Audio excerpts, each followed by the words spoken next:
بھارتی فضائیہ کے سربراہ کی ہزیمت مٹانے کی ناکام کوشش، 3 ماہ بعد ایک دم جاگے اور 6 پاکستانی طیارے تباہ کرنے کا مضحکہ خیز دعویٰ کر ڈالا، لیکن ثبوت ایک بھی پیش نہ کر سکے۔ ایئر چیف مارشل اے پی سنگھ نے کہا، آپریشن سندور میں 5 لڑاکا سمیت 6 پاکستانی طیارے تباہ کیے۔ بھارتی فضائیہ نے پاکستان کی ایئر فیلڈز کو نشانہ بنا کر وہاں کھڑے طیاروں کو تباہ کیا۔ بھارتی ایئر چیف نے بغیر ثبوت دعوے کر کے اپنی ایئر فورس کی پیشہ ورانہ اہلیت پر مزید سوالات کھڑے کر دیے۔ پاکستان نے 7 مئی کی فضائی جنگ کے فوراً بعد ہی رافیل سمیت بھارتی لڑاکا طیاروں کو مار گرانے کی تفصیلات جاری کی۔ پاک فضائیہ نے بھارتی طیاروں کی کمیونیکیشن ہیک کر کے کاکپٹ میں ہوئی گفتگو تک سنائی۔ پاکستانی ثبوتوں کی تائید بھارت سمیت دنیا بھر کے میڈیا نے بھی کی۔ پاکستان نے بھارتی ایئر چیف کے دعووں کو بے بنیاد قرار دے کر مسترد کر دیا۔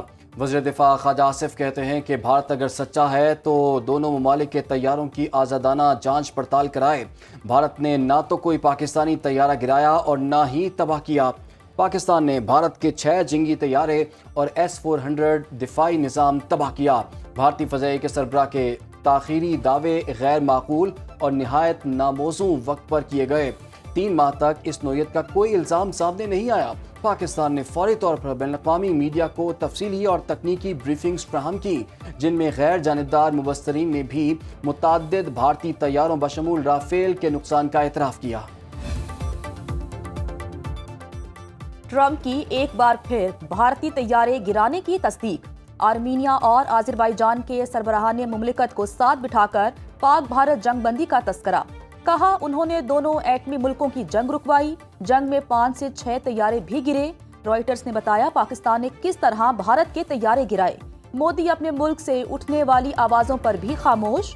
راہل گاندھی نے کئی بار پوچھا کتنے طیارے گرائے، لیکن جواب نہیں ملا۔ گرجیت سنگھ اوجلا نے چیلنج کیا کہ رافیل طیاروں کو شو کیا جائے۔ امریندر سنگھ رافیل کی تباہی کے ثبوت سامنے لے آئے۔ سابق وزیر داخلہ چدمبرم نے پہلگام واقعے کو فالس فلیگ آپریشن قرار دیا۔ بھارت عالمی سطح پر تنہائی کا شکار، امریکہ اور چین سے سبکی کے بعد بھارتی وزیر اعظم مودی دربدر۔ امریکی اخبار نیو یارک ٹائمز کے مطابق پاک بھارت 4 روزہ جنگ میں پاکستان نے امریکی صدر کی جنگ بندی کی پیشکش قبول کی اور اس کا اعتراف کیا، جبکہ بھارت ابھی تک اس کا اعتراف نہیں کر رہا، جس پر بھارتی وزیر اعظم کے امریکی صدر ٹرمپ سے مراسم بگڑ چکے ہیں۔ ٹرمپ نے بھارت پر ٹیرف لگا کر رہی صحیح کسر بھی نکال دی۔ جنگ کے بعد ٹرمپ نے پاکستان کو بھارت کے برابر کھڑا کر دیا۔ مودی یہ تسلیم کرنے پر مجبور ہو گئے کہ امریکہ کے ساتھ تجارتی تنازع ان کے لیے سیاسی نقصان کا باعث بن سکتا ہے۔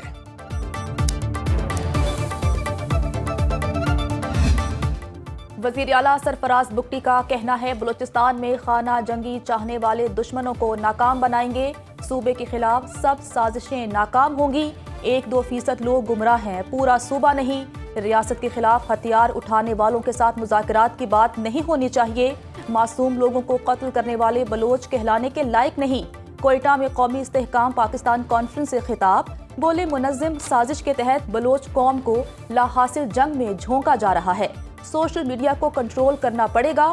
پاکستان توڑنے کی باتیں کرنے والے مارکہ حق میں دشمن کا انجام دیکھ لیں۔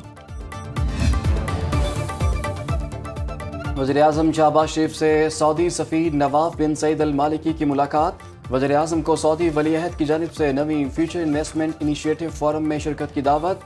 فورم 27 سے 30 اکتوبر تک ریاض میں منعقد ہوگا۔ وزیر اعظم نے دعوت قبول کرتے ہوئے ولی عہد محمد بن سلمان کا شکریہ ادا کیا۔ ملاقات کے دوران خطے کی حالیہ پیش رفت پر تبادلہ خیال کیا گیا۔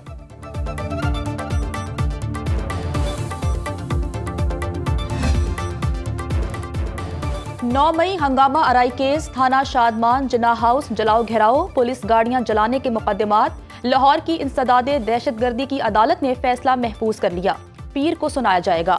کوٹ لکھپت جیل میں اضافی سیکورٹی تعینات۔ شاہ محمود قریشی، یاسمین راشد، عمر سرفراز چیمہ، میاں محمود الرشید، عالیہ حمزہ، صنم جاوید اور سینیٹر اعجاز چودھری ملزمان میں شامل۔ کیس میں 45 افراد نے گواہیاں دیں۔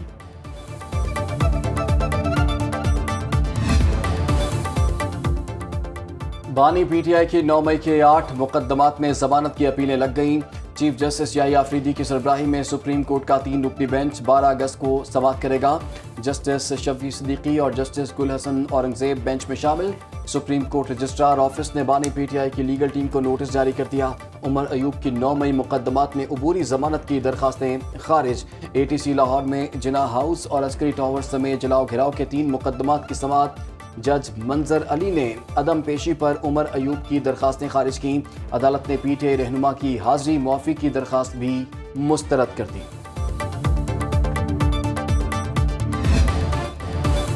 9 مئی کے ملزمان کو سزائیں ملیں گی، معافی نہیں ہوگی۔ گورنر کے پی فیصل کریم کنڈی کی بھٹ شاہ میں میڈیا سے گفتگو، کہا کسی کی حکومت گرانے کے حق میں نہیں ہے، خدشہ ہے پاکستان تحریک انصاف خود اپنے وزیر اعلیٰ کے خلاف عدم اعتماد نہ لے آئیں۔ جو لوگ کہتے تھے این آر او نہیں دیں گے، وہ آج خود مانگ رہے ہیں۔ انصاف چاہیے تو عدالتوں میں جائیں، این آر او نہیں ملے گا، جو خیبر پختونخوا میں امن لائے گا اس کے ساتھ کھڑے ہوں گے۔ جس دن ایک بھی ووٹ زیادہ ہوا کے پی حکومت گرا دیں گے۔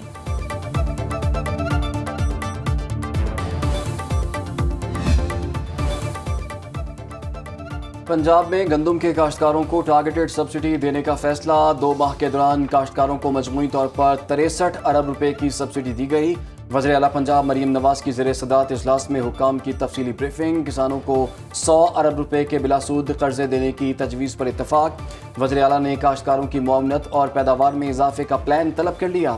وزیر اعلیٰ مریم نواز نے کہا کہ گندم کے کاشتکاروں کو اکیلا نہیں چھوڑیں گے، حکومت ان کا پورا ساتھ دے گی۔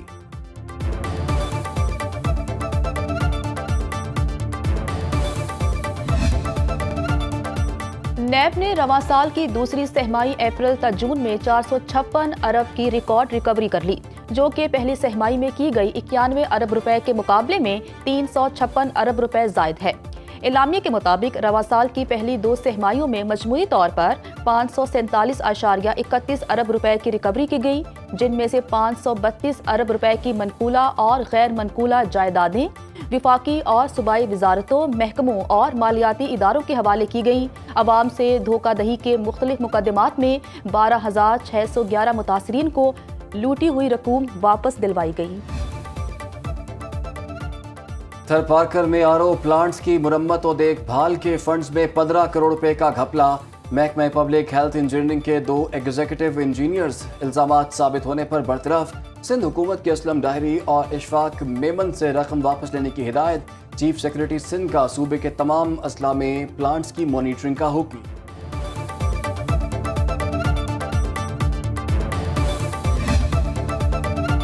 کراچی بورڈ نے 12ویں جماعت پری میڈیکل کے نتائج کا اعلان کر دیا۔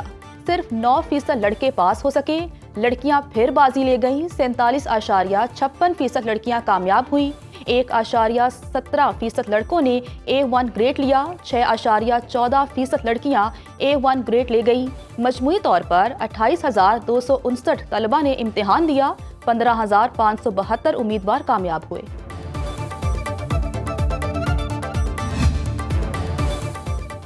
لاہور میں بادلوں کی دھواں دار اننگز، نشیبی علاقے زیر آب آ گئے۔ سڑکوں پر ٹریفک کی روانی متاثر۔ پانی والا تالاب میں سب سے زیادہ 86 ملی میٹر بارش ریکارڈ۔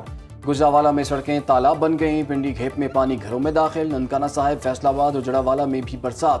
نوشہرہ میں طوفانی بارش سے ندی نالوں میں طغیانی۔ امان گڑھ میں بارش کا پانی گھروں میں داخل۔ 2 بچے بارش کے جمع پانی میں ڈوب کر جاں بحق۔ محکمہ موسمیات کا کشمیر، بالائی خیبر پختونخوا اور شمال مشرقی پنجاب میں مزید بارشوں کا الرٹ۔